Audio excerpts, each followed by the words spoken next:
Friends too.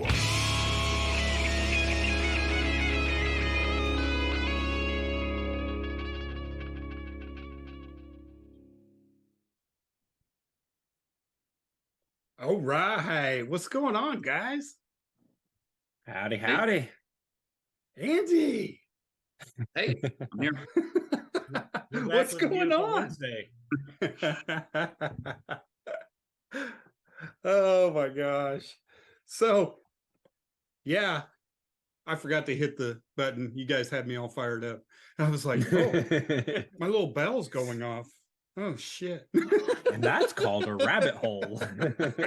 We're gonna call that the one problem we have tonight was that we started the music late. That's it. That's the only problem. Let's keep it Andy, that what's way. going on, brother?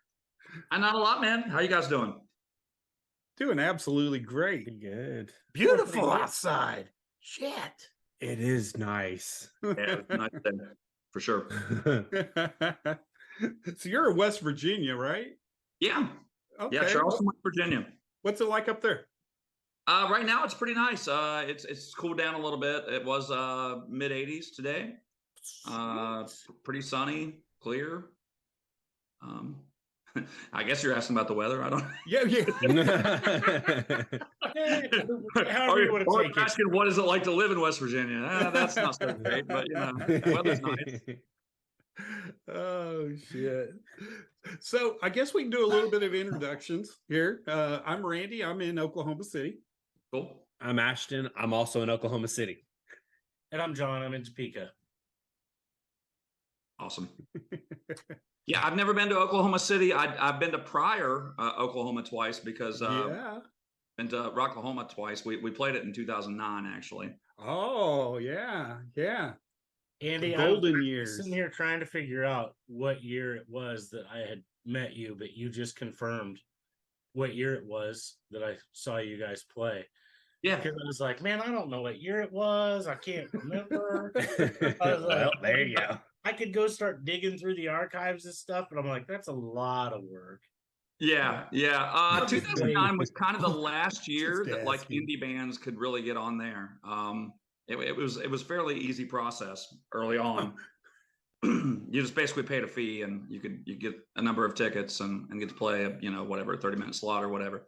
But after 2009 is when they started going like AEG and then eventually.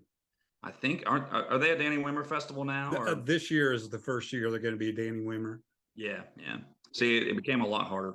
Yeah, it sure did.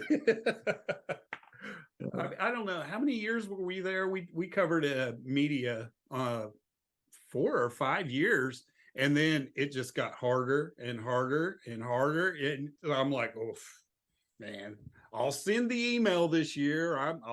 I know we're not going to get it, but I'll send it every single year. But we'll send it for this year, and it's with Danny Wimmer. So I've never dealt with him, so I don't know how that's going to work out. But I heard he's even harder.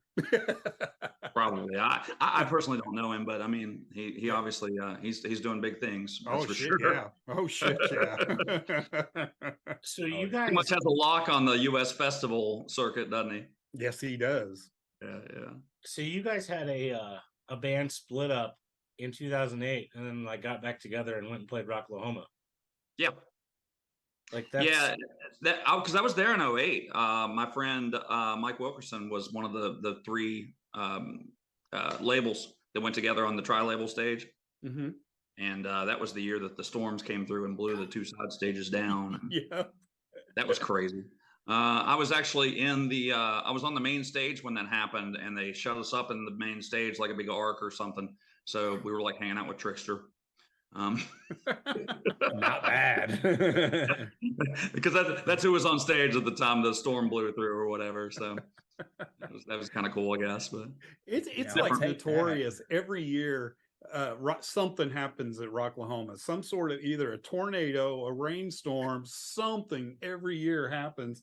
I don't recall anything happening last year, but it's just every year. You've got to take all kinds of gear. You got to take your boots. You've got to take, ponchos. Ponchos to cover yourself up, trash bags, whatever. It's crazy, man, because you never know what you're going to get. And they let you bring in a little bag that's clear, and it's like, man, I can't put all that shit in there. so everybody's wearing freaking rain boots the whole time. It's like, yeah, because in 08, I mean, they called it Lake Rocklahoma because the whole place just like flooded or whatever. It was pretty terrible. I've never been to a festival where that had happened before. That was pretty crazy. Well, it happens a lot at Rocklahoma. Right. Could be the location, maybe. Maybe. Yeah. Welcome to Oklahoma. I mean, they've Changed changed the the dates to try to year. fix it, but They've changed the dates like 3 different times. They went from July to Memorial Day to Labor Day. So it's not I think the the date. reason, wasn't it like in September last year or something, and that was the reason they didn't have any weather issues? mm-hmm. Yeah. So and it's going to be the same way this year, I think. But who knows? So let's get into you guys a little bit, Andy. Sure. Like, what do you guys got going on now? Okay, well, we just put out a record, American Savior, through Vanity Music Weapon Records, and did a video for a song called Back Off, and we're getting pretty good response on that. Starting to get some radio spins in some different areas. Charleston, West Virginia, up in the Michigan area. We had a station in Detroit that's spinning it. A couple stations in Kentucky. So we're starting to make some moves there. We're thinking about our next single, which we haven't decided on what that is yet, but we might end up going with the NXS cover that's on the album. Mm-hmm. Never Tear Us Apart. Cool. That's possible. I don't know. I think that's a really good lead into the song that we were going to play a little clip of. We were going to play a little bit of Back Off for you guys as well. It's only going to be about 30 seconds. We don't like all those Facebook copyright strikes, so we play right. Right. All right, here we go.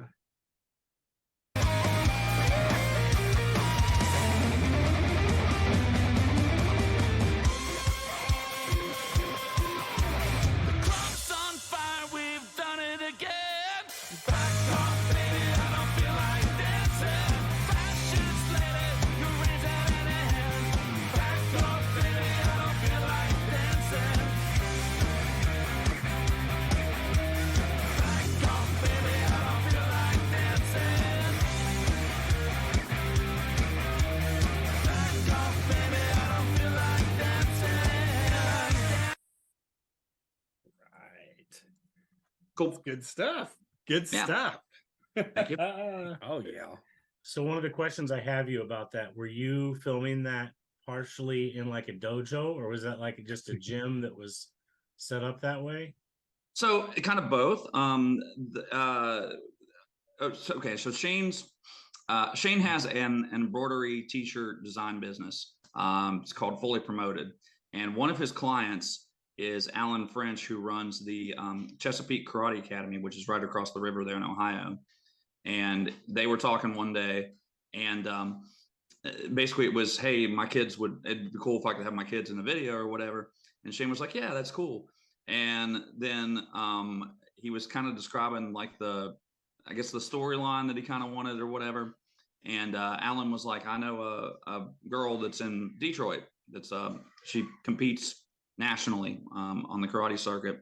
Been on like the cover of Black Belt magazine, and her name is Kaylin Kowalski, and she came down for the day, and she played the lead. But yeah, it's a whole dojo from like age 7 up to like 18, I think. And she's, I think, maybe 20 or 21. I'm not really sure exactly her age, but she's making some moves. She just appeared in a new Hinder video.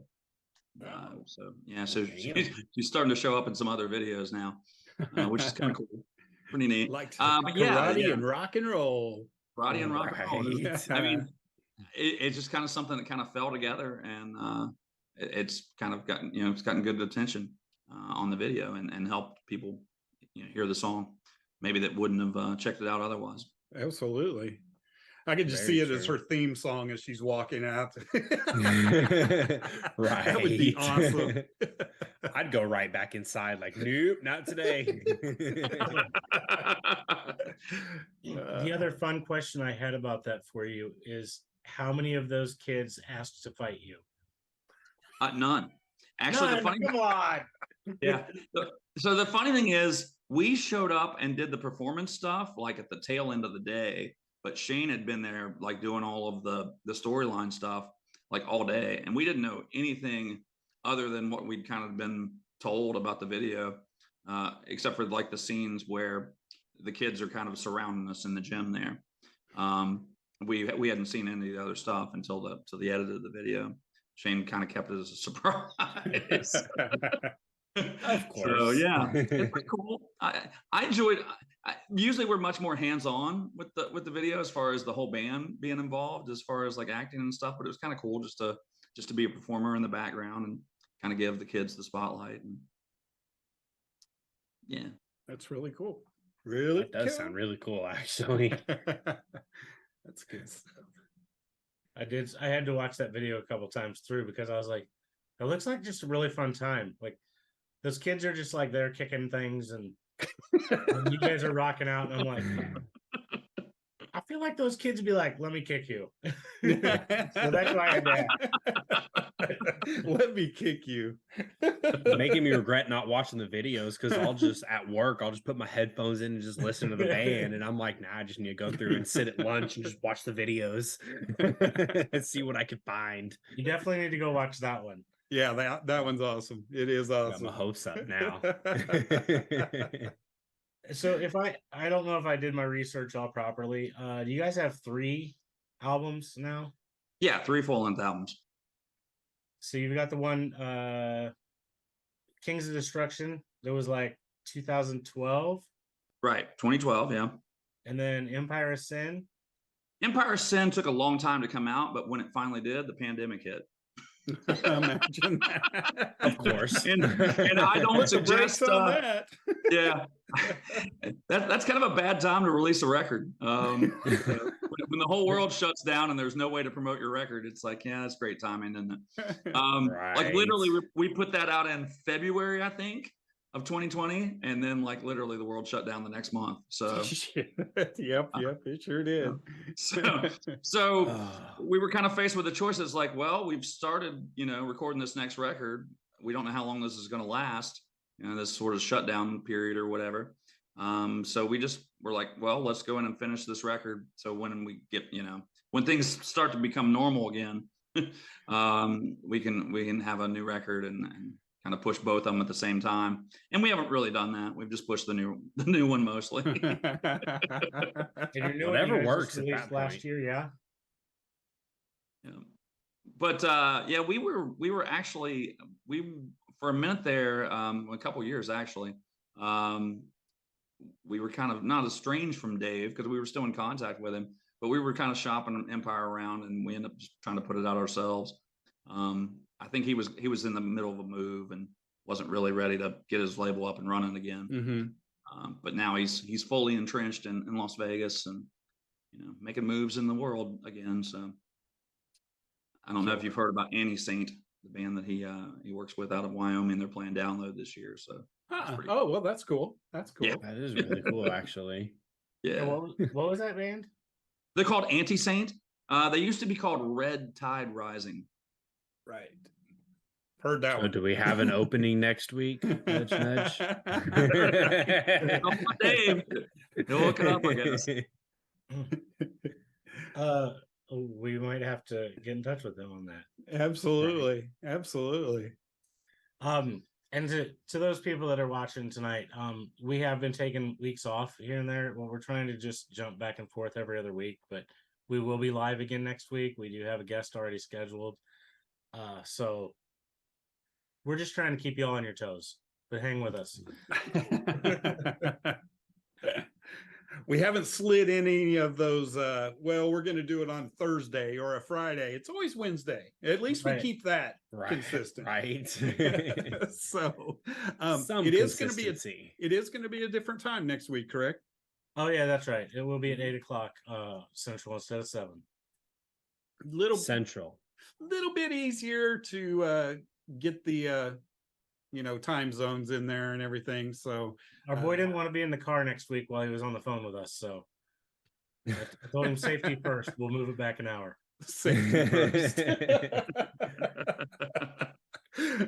We've never interviewed anybody in a car. We end up not having band rehearsal tonight. Otherwise, I'd probably be doing this. I wouldn't be doing it while I was driving, obviously. I'd probably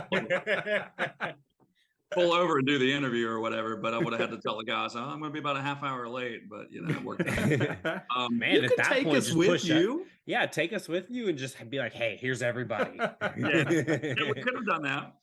But so 2 of my guys are going to Minnesota this weekend. They've got VIP tour passes or whatever for Paisley Park. They're going to Prince's house. Right on. Yeah, that's awesome. Yeah. I mean, that sounds like a better weekend than I'm gonna have. It's a better weekend than I'm gonna have. So yeah. Right.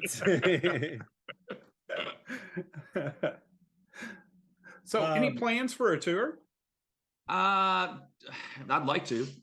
We're hitting some spot dates. Going out and doing weekends and stuff like that right warrior now. Yeah, weekend warriors. I mean, it's tough to get a whole tour together, especially without a lot of money, like to back you and stuff like that. Right. And everybody's got jobs and families and stuff like that. So we do what we can. If something would come up to where it's like, hey, do this, like, I don't know, a week or so worth of dates with somebody, we could do something like that pretty easily. But most of the time we just go out and do the Friday through Saturday or Friday through Sunday. Keeping it close to home. Not completely close to home. I mean, we're going out. We're in like 7 states. Oh, okay. Since the beginning of the year, we'll have been in 7 states by the time like late summer rolls around. Michigan, Ohio, Indiana, Kentucky, Tennessee, West Virginia, Pennsylvania. I think that's 7. I don't know.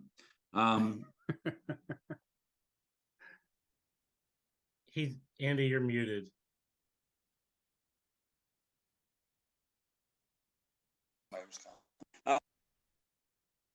Uh-oh. I'm just pushing it off there. Oh no. No, I'm still here. I just gotta come back. Baby, come back. Andy, come back. Oh my God. There we go. Zoom. There we are. All right, cool. There it is. Yes. I'm sorry. That looked like a baby bottle, John. I was like, is this a baby bottle? What is it? It was. Yeah. I was like, is he drinking out of a baby bottle? What the fuck is that? Just whatever makes you happy. That was a shameless plug. Maybe they want to, sponsor us. Who knows? I'll get some free water. Right. Oh man. Yeah, and it's really hard to set out on a tour, not knowing what's going to happen. I mean, we could have another pandemic. I mean, monkeypox or whatever. World War is III. next. Yeah, World War III. That's coming. So who knows? Don't throw a lot of money at touring right now. Right. Oh heavens. Yeah, it's just been up and down. I mean, for the last 2.5 years, it's like, are we even safe to go out and do something 6 months from now? Right. Trying to set these dates up and stuff. So it's been tough for the music industry. It really has, except for writing music. I mean, everybody's got to stay home and write some music. Yeah, With we've been writing. technology, yeah. We've actually got a cover EP that's kind of in the works right now. So, Oh, killer. yeah. That's actually what I was gonna ask, because if you guys are planning on dropping any EPs or even singles. Yeah, there's definitely going to be a couple more singles off this record. I mentioned Rock 105 in Charleston. It's like our hometown station, and they've literally come to us and asked for another song. They've been spinning back off, and they were like, "Do you have anything heavier on the record?" I was like, "Well, how heavy do you want?" Right. And they were like, "A little heavier, but not not super heavy." And I'm like, "Okay, well, check out Dead or Dancing." And I think they're going to go with that. So it's pretty cool. That's really cool. Yeah, that's gonna be awesome, especially that they're reaching out like, hey, like, give us more.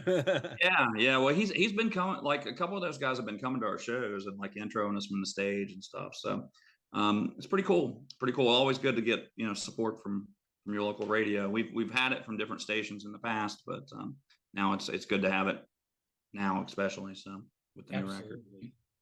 I can imagine. So your latest album, American Savior, when did you guys, that just came out last year? When did that come out? Yeah, we released that at the tail end of last year. I think it was around December. And we had put out the back off video maybe a month before that. We have a lyric video for Dead or Dancing that we put out a few months before that. So we did a little bit of lead up, video work, and the record's out now. we're selling it at shows. It's on all the streaming platforms. And do you guys have like a website that people could get physical copies of those things, or? Well, they can. So we don't have a website, but we, obviously we have Instagram and Facebook and YouTube and stuff like that. You can either reach out to us and we can get you a copy, or there are some places that you can order it from, and I wish I knew what they were, because I know that Dave just he's in the process of transferring his distribution over, but there's still places that have it out there. I'd say Google it and you'll probably find somewhere you could order it. And I know you can also order a physical copy off our Spotify page. No. So it's got like, buy the CD or whatever. And right on. I'm not sure what company that goes through. Time for me to do some digging. Yeah. Just follow us on Spotify and all different socials, and and reach out to us, and we can definitely get whatever you need. Heck yeah. I saw you still have a MySpace. Oh, I saw that too. I was like, I'm gonna click it. I'm gonna click it. I'm gonna right. Do it. It might give you the front page, I guess. I don't know. Dude, tell me who his top 8 are. Oh God. I don't even know if they do that anymore. Yeah, 2009. All right, well, I got your MySpace open right now, and it's definitely pretty empty. Very empty. Well, they purged everything, like all the old photos and all the old tracks, and I was like, we've got all those tracks, but there were things like radio ads that from stations that don't exist anymore, and things like that on our player, and all that stuff's gone. So that's true. Oh, that's funny. Yeah, every once in a while, about every 3 years, I'll go back and look at my MySpace, and it's like, I don't remember it looking like this. I don't even remember my MySpace. I was like, 10 when I had one? That was illegal, sir. Bro, your space was the back. I don't care. I will say this: MySpace was like amazing for promoting Dude, music. I loved it. Yeah. Yeah, because you could literally like, if you were playing a town, you could go and find the people that like whatever bands in that town or whatever, or like that club, and then like literally just message them directly, and none of this like targeting advertising crap. Exactly. Yeah. Where you don't know if you're really going to reach the people you need to reach. You could really you could build your audience a lot easier, and things just, I don't know. Again, there weren't any roadblocks, so everything was, if something went viral, it went viral quick. We had days where we were getting like thousands of spins or whatever on our player and stuff. It was pretty Really cool. But yeah. Now everything's run by computers and algorithms that are just like, oh no, we know what's best for you. Like, let me just do my thing. Yeah. Like, please. And not have to nickel and dime me to death over. Exactly. Oh my God. 50 cents for this, $2 for this, where it's you like, could reach more customers if you boost this post. Yeah. Right. Come on. I mean, what are you supposed to boost like every post or something? Right. Why don't you just send it to all my freaking friends? People who want it. Yeah, they've said they want to follow or like or whatever. So yeah. let me reach my audience. We'll give you 10. You can have 10. Right. It's ridiculous. We'll give you 30 more if you pay us $5 today. Exactly. 15 in Indonesia. Now that we've traveled through time, let's hear some of your influences were into the music world. John, sure. I swear to God. No, I'm going somewhere with this, and that's not where I'm going, Ashton. All right, earliest influences. I have to be honest here. I think my first early influence was probably Hee Haw. I mean, that's you did as a young kid, I remember watching it every week with my, with my grandparents and probably with my mom or something, and seeing the musical performances on there, and I do remember seeing Kiss on 3-2-1 Contact. Believe it or not, it was like a PBS kids show, and they did a whole thing where they showed the how the stage and the lighting rig and the sound system and all that stuff worked, and of course, like broad overstrokes, you know what I'm saying? Yeah. But so just the visual of seeing Kiss as a young kid was certainly like, wow, what is this? I got to find out more about this rock and roll thing. And then early bands that was really AC/DC really super early on, like say Back in Black or Quiet Riot. Metal Health was a huge album for me, because before that I think I was still listening to like a lot of like pop, your Duran Duran and your Michael Jackson and stuff like that. And then of course the mid 80s, all the LA bands, your Motley Crues, your LA, not LA Guns necessarily, but Guns N' Roses.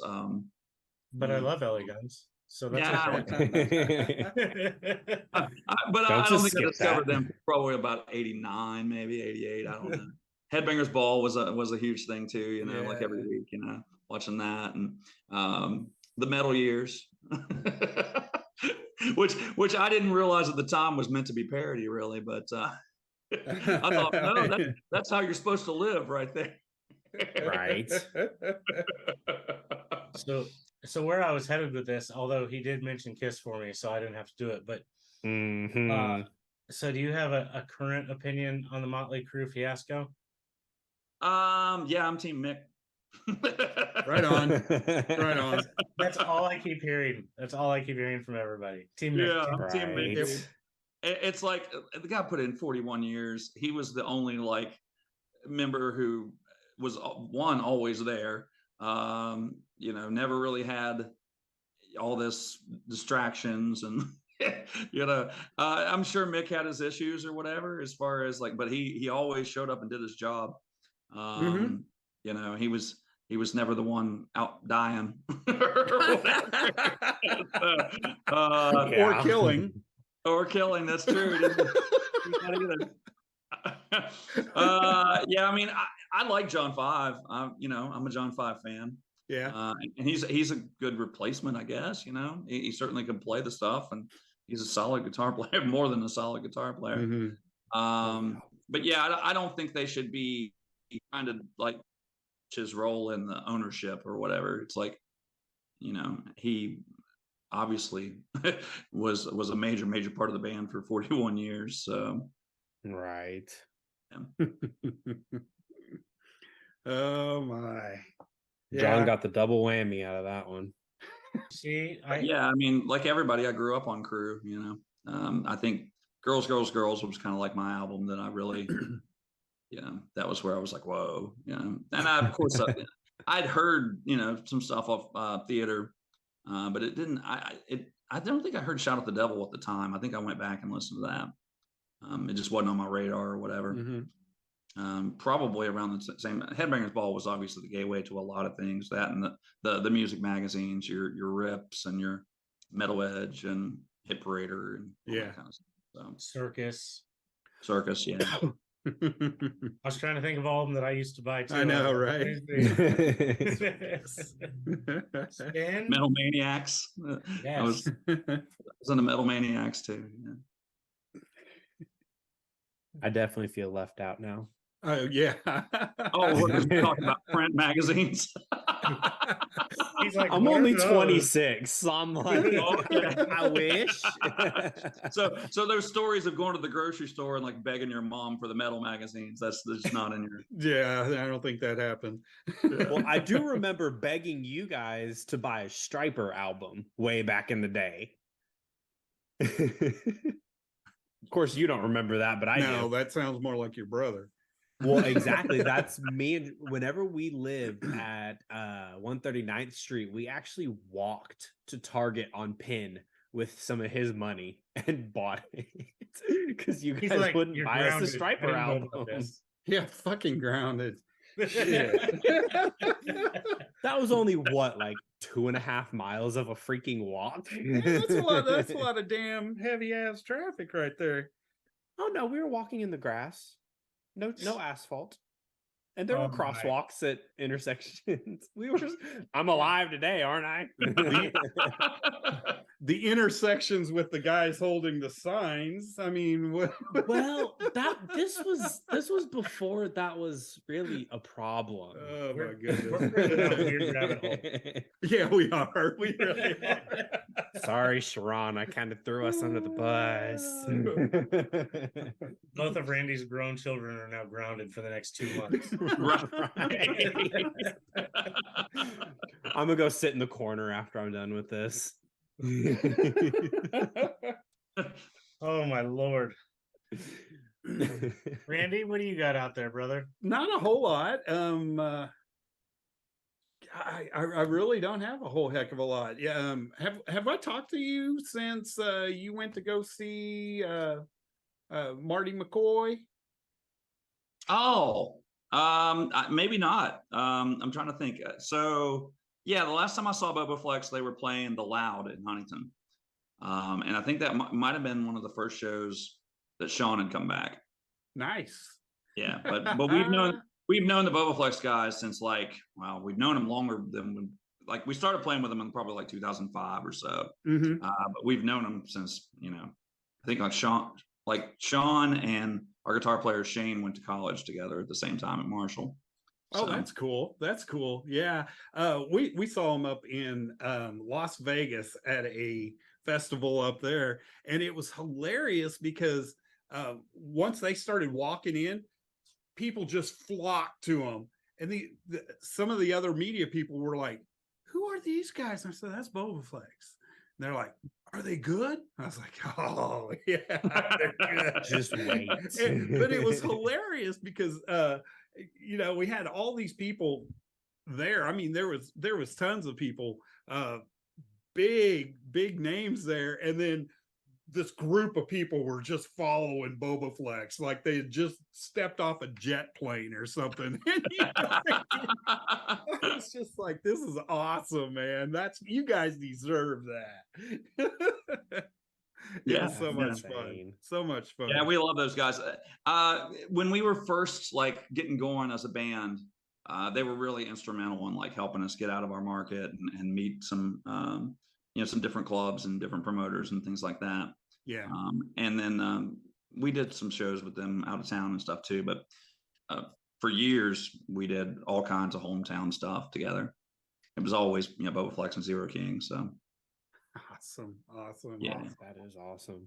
Yeah, really, really good guys. We had the Lonely Ones on not too terribly long ago, and great guys, just great.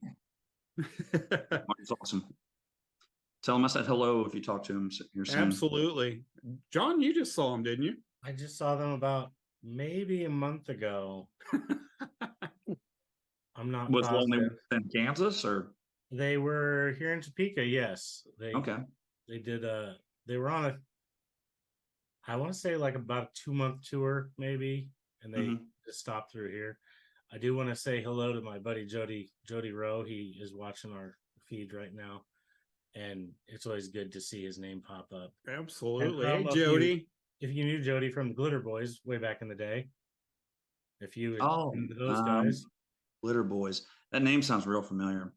Yeah, they were always at Rocklahoma, so I'm just, there's a good chance I tell Jody by his butt crack. That's true. Not a lie. So what did Lonely Ones play? Did they play that booby trap bar or? Yes, they did. Absolutely. Okay. It was a Tuesday night show. It was a lackluster crowd for a Tuesday, but it's also a Tuesday, and I believe even they mentioned I think there was a big show in the Kansas City area that they actually assumed I would be at. So like, we didn't think we'd see you. We thought you'd be at blah blah blah. And I don't even remember what it was. I was like, no, I'm here for you guys. That's what's up. Didn't they go out for karaoke the night before at the booby trap? They were there the night God. before. I don't know if it was karaoke or not. It probably was. Yeah. So yeah, they were hanging out there the night before with him, and it was probably karaoke night. Yeah, I could have swore I saw Brian post. He's like, when the band for tomorrow shows up for karaoke tonight. Right on. They're just trying to have some fun. Come on now. Yeah, I checked out the site for that place. It looks cool. I like some of the stuff that they've got where like they want the bands to like hang out with the people and that whole thing. So that's kind of cool. It's a very small venue. Very supportive kind of environment. So it's a very small venue, but it's definitely it's our home to rock and roll here. So so if you guys are thinking about cruising towards Kansas, you let me know. We'll get you in there. I mean, maybe. I won't rule it out. We've done crazier things, so like we drove to Peoria, Illinois one time just because we had the chance to open for Hailstorm and Rev Theory. So oh shit, yeah, that was completely a one-off too. It's like, yeah, sir, let's drive 9 hours and go open for. That seems like it was worth every hour spent. Well, the crazy thing is, us in the Midwest, it's like weather always happens. They had a tornado that day or something. It didn't actually come through Peoria, but they were afraid it was going to. So it kind of like bypassed Peoria. But I think that kind of like freaked a lot of people out. So it wasn't the most attended show because it was in this big like warehouse kind of thing outside. It was actually outside the city limits. But I think like they said that Mudvayne used to do a lot of shows there, and because I guess Mudvayne's from there. And then I'm pretty sure when I talked to Marty about it, he told me that Boba Flex had opened for Seven Dust or something like that there.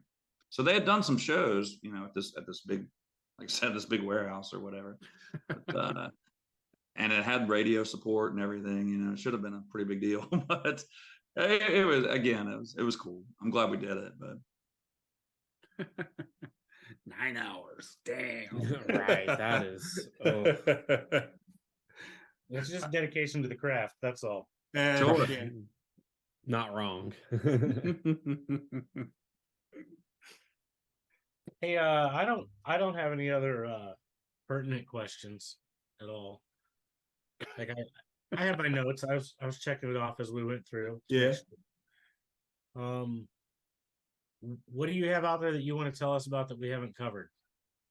I mean, just check out our socials. Facebook.com/ZeroKingFans is the best way for people to connect with us. I have a personal page, but I hit that 5,000 friend limit a long time ago. In fact, to get you added today, John, I had to go find somebody that hadn't used Facebook since like 2015. And get rid of that.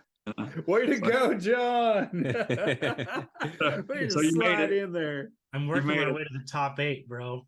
Yeah. Oh, God. You got to So start. we've got an Instagram page. We've got a YouTube page, Spotify, or whatever streaming service you want to check us out on. Check out our videos. And we're going to be announcing some shows coming up. There's a big one in Detroit I can't talk about yet, but it's going to be cool when it announces. So sounds awesome. That's always the best when a band says there's something coming up, but I can't really talk about it. It's like, yeah. I feel like we get that almost every show, though. They're like, well, I'd like to tell you, but I can't. Right. One day we'll be the place for exclusives, I guess, but not today.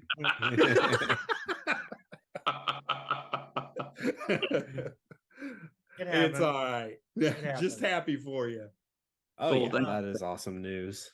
I want to throw out a couple of our notes to the world. Our website is down right now. Randy is working diligently to get it going again. So be patient. You can still find our podcasts on Spotify and YouTube after like in a day or two after the show. We still have these lovely shirts that are behind me. Woo! I didn't know if that was going to work or not, but I made it work. So yeah, it does work. I approve.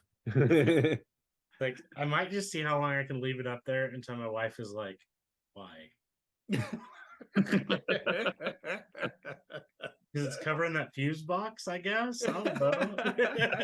Is that what that is? I always wondered what that was back there. Yeah, it's a fuse box. Okay. So I'm like, that looks prettier. Yeah. Yeah. We will have a show next week, 8:00 instead of 7.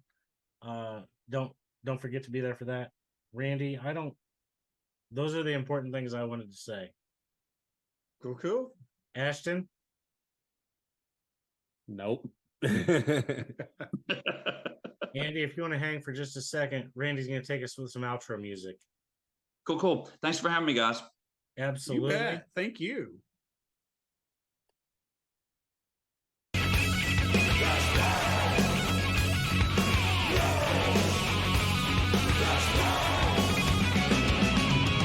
bang your ugly friends too.